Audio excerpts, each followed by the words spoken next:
नमस्कार, मैं अंजना और आप देख रहे हैं कर्म कसौटी न्यूज। आइए बढ़ते हैं इस वक्त की बड़ी खबर की ओर। भारत में पहली बार 4500 वर्ष पुराने यानी 2500 वर्ष ईस्वी पूर्व तांबे के हारपून यानी भाले पर आदि शिव की मुखाकृति की खोज के बारे में पुरातत्ववेत्ता श्री विजय कुमार ने बताया। पहला आदि शिव की मुखाकृति वाले 45 वर्ष पुराने हारपून भाले ओसीपी संस्कृति के हैं। यह संस्कृति गंगा घाटी की संस्कृति है। यह पूर्व से पश्चिम जालंधर से अयोध्या तक फैली हुई है। इसका विस्तार उत्तर से दक्षिण हिमालय और विंध्य पर्वत श्रेणियों यानी अरावली पर्वत के मध्य है। दूसरा ओसीपी संस्कृति का कालखंड 5000 ईस्वी पूर्व से 17000 ईस्वी पूर्व तक है। इसके विपरीत मिजोर हड़प्पा संस्कृति का कालखंड 2500 ईस्वी पूर्व से 2000 ईस्वी पूर्व तक है। तीसरा, इस संस्कृति के लोग विभिन्न प्रकार के हथियार उपकरण जैसे भाले, तलवारें, छोटी तलवारें, हारपून, कुल्हाड़ियां, चिजेल, आरी, गड़ासा, चाकू, कड़े, रापी का प्रयोग करते थे। हथियारों का खजवीरा गांव के बीच एक सुरक्षित स्थान पर रखा जाता था। ओसीपी संस्कृति के गांव 1 से 2 वर्ग किलोमीटर में फैले होते थे। इनके खेत भी इसी क्षेत्र में फैले होते थे। हर परिवार अपने खेत के बीच में झोंपड़ी बनाकर रहता था। झोंपड़ी सामान्य रूप से गोलाकार होती थी। चौथा, पूरा कबीला शस्त्र धारण करता था, क्योंकि जहां भी यह हथियार पाए गए हैं वह सब गांव के बीच में किसी सुरक्षित स्थान पर पाए जाते हैं। एक गांव में हथियारों के जखीरे का वजन 100 किलोग्राम से लेकर 250 किलोग्राम तक होता था। इतनी बड़ी संख्या में हड़प्पा कालीन स्तरों से भी तांबे के हथियार नहीं पाए गए हैं।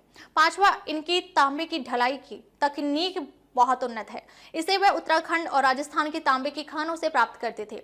ये पहले तांबे के हथियारों को सांचे में ढालते थे और फिर उसको पीटकर धार बनाते थे अथवा उसको आवश्यकतानुरूप आकार देते थे। छठवां, इनके तांबे के हथियार बनाने की तकनीक विश्व में और कहीं नहीं पाई जाती है। सातवां, इनके हथियारों के जखीरे के साथ ही इनके युद्ध के देवताओं की प्रतिमाएं भी रखी जाती थीं। इनके युद्ध के देवता गरुण और कार्तिकेय थे, जिन्हें यह ध्वज के रूप में लेकर युद्ध के मैदान में जाते थे। गुप्त सम्राट भी गरुड़ ध्वज का प्रयोग करते थे, जैसा कि उनके कुछ सोने के सिक्कों पर दिखाया गया है। गुप्तों से पूर्व पश्चिमी भारत के युद्धीय शासक अपने सिक्कों पर हारपूनी लिए हुए कार्तिकेय की आकृति बनाते थे और सिक्के के दूसरी तरफ देवी षष्ठी की आकृति बनाते थे।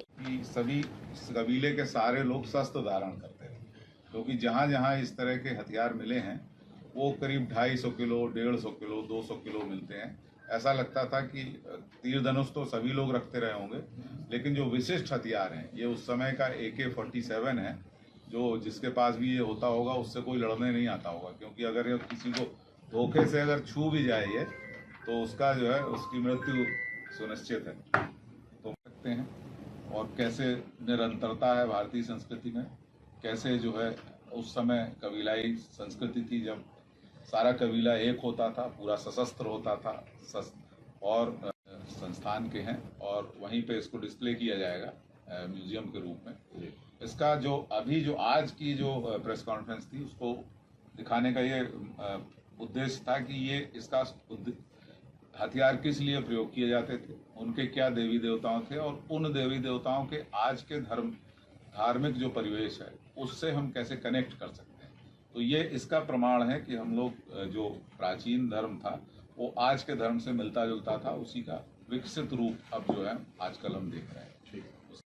और उनके खेत गाँव के चारों तरफ होते हैं। पहले क्या करते थे लोग कि बीच में तो कोई मुख्य जो उनका मुखिया होता होगा उसका घर रहता होगा, लेकिन उनके खेत 2 स्क्वायर किलोमीटर में फैले होते थे और अपने खेत में वो अपना मकान बनाते थे। ऐसा जो है एक रामकोट के पास एक साइट है ओसीपी की, वहाँ उस साइट का मैंने अध्ययन किया था, तो उसमें इसी प्रकार का सेटलमेंट पैटर्न पाया गया था।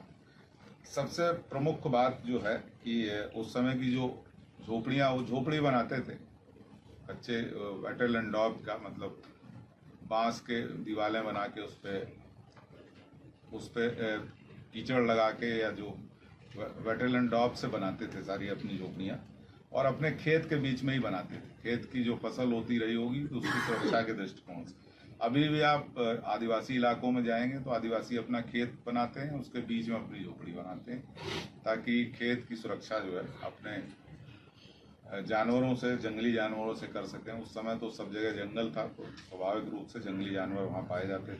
अब तक के लिए बस इतना ही। फिर मिलते हैं कैसे ही बड़ी खबर के साथ। तब तक के नमस्कार और देखते रहिए कर्म कसौटी न्यूज।